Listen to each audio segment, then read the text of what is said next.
तो महाभारत में भीष्म पितामह ने कहा था कि 12 साल तक कोई भी कार्य किया जाए तो वह कार्य सिद्ध हो जाता है। और ये बात गोकुल में कृष्ण भगवान के भक्त कृष्णदास तक पहुंची और उसको भी कृष्ण के प्रति भाव जागा। और कृष्णदास जी सीधे गए दूसरे दिन ठाकुर जी के पास और ठाकुर जी को कहा कि मैं कल से आपको 12 साल तक लगातार मैं आपको फूलों की माला पहनाऊंगा। कृष्णदास जी माला बनाकर वो ठाकुर जी को पहनाते थे और 12 साल तक ये कार्य जारी रहा। और 13वें साल के ठाकुर जी को कहा कि कल तो आपको आना है।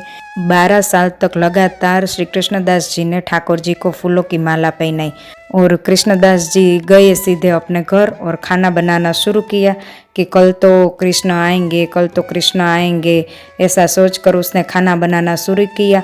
सुबह के लेकर शाम तक उसने ठाकुर जी के लिए खाना बनाया और ठाकुर जी की पूरी तैयारी की। 13 साल की सुबह हुई। कृष्णदास जी मनोमन इतने खुश थे कि आज तो कृष्ण आएंगे, आज तो कृष्ण आएंगे।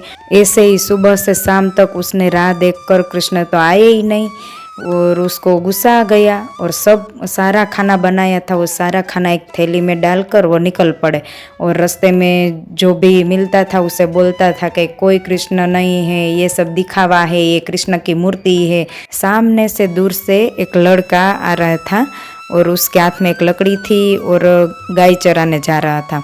और सामने से जो लड़का आ रहा था वो हाथ हिलाकर बाबा को कह रहा था कि बाबा आप दूर रहिए, गैया आ रही है, कहीं आपको लग न जाए।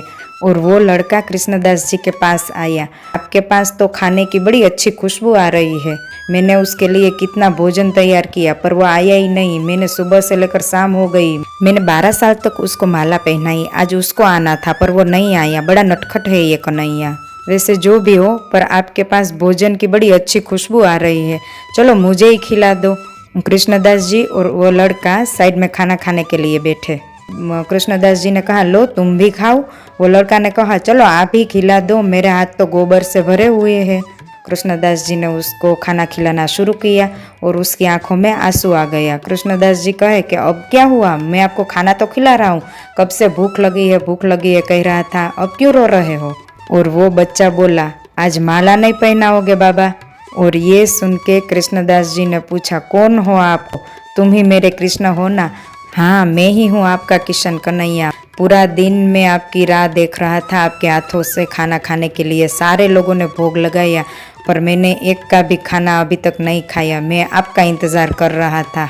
और कृष्णदास जी बड़े खुश होकर उसको खाना खिलाया और माला भी पहनाई। ऐसे ही भगवान हमेशा भक्त के घर खाना खाने आते हैं और हमें पता भी नहीं चलता।